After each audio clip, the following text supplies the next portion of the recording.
Bom dia, queridos da classe Nova Vida. Queria compartilhar com vocês a palavra de Deus que está em Mateus capítulo 21, do versículo 12 até o versículo 17. Diz assim a palavra de Deus: Tendo Jesus entrado no templo, expulsou todos os que ali vendiam e compravam, e também derribou as mesas dos cambistas e as cadeiras dos que vendiam pombas. E disse-lhes: Está escrito: A minha casa será chamada casa de oração, porém vós a transformais em covil de salteadores. E vieram a ele no templo cegos e coxos, e ele os curou. Mas, vendo os principais sacerdotes e os escribas as maravilhas que Jesus fazia, e os meninos clamando: Hosana ao filho de Davi, indignaram-se e perguntaram-lhe: Ouves o que estes estão dizendo? Respondeu-lhes Jesus: Sim, nunca lestes? Da boca de pequeninos e crianças de peito tiraste o perfeito louvor? E deixando-os, saiu da cidade para Betânia, onde pernoitou.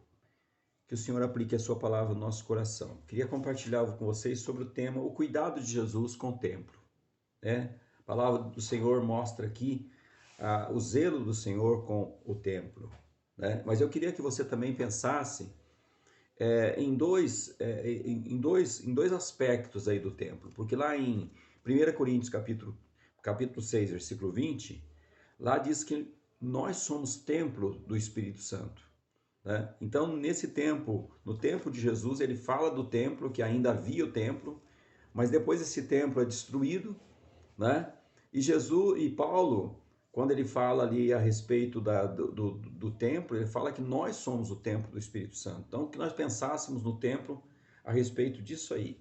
Mas há algumas atitudes que o Senhor toma aqui em relação ao templo, conforme esse texto aqui. Diz assim que Jesus fez uma limpeza no templo. Esse é o nosso primeiro ponto, né? Jesus expulsou os que vendiam, né? Ordenou assim o devido fim para o templo, né? O Senhor ali ordena as coisas da maneira como elas devem ser. O templo não é lugar de comércio, o templo não é lugar de coisas assim mundanas, né? Então, quando a gente vai para a igreja, a gente deve ter essa percepção do lugar que nós estamos, que é um lugar de adoração e que deve ser mantido desta maneira, né?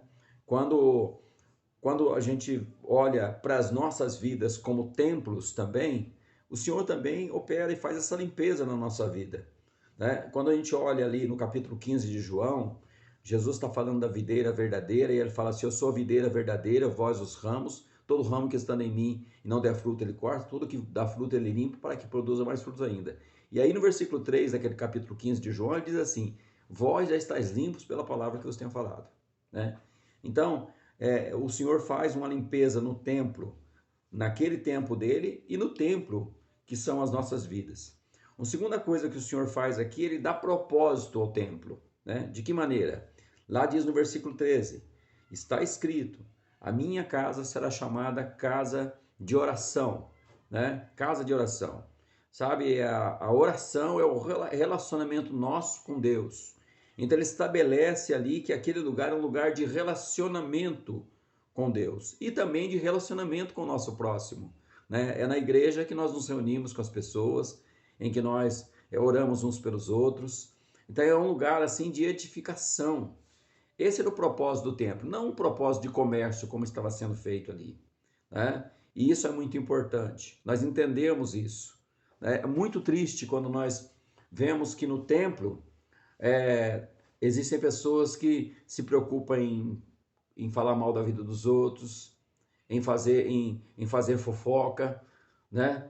É muito triste quando nós vemos um desrespeito dentro do templo, né? Porque o relacionamento aí não pode haver quando há esse tipo de atitude, né?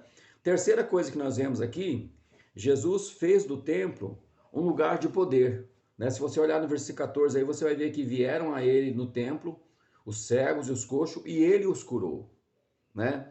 E é uma sequência aí interessante, irmãos, porque, olha, se o Senhor chega ali, ordena as coisas no templo, limpa o templo, se o Senhor estabelece o propósito para o templo, que é a oração, o relacionamento com Deus, consequentemente, ali naquele lugar vai haver milagres de Deus, vai haver operação de Deus, manifestação do poder de Deus ali naquele templo pela oração, e vai haver também quando nós saímos dali, né? Quando nós saímos ali, nós como templos do Espírito Santo, nós vamos também poder ser usados por Deus da mesma maneira, manifestando o poder de Deus, né? Orando por pessoas sendo curadas, aconselhando uma pessoa e dando uma direção nova para a vida dela, né? Enfim, ajudando as pessoas. Então, tudo isso se reveste numa manifestação do poder de Deus na igreja ali, como Jesus estava, quando nós saímos dali, através do templo que somos cada um de nós, operando e sendo usados por Deus.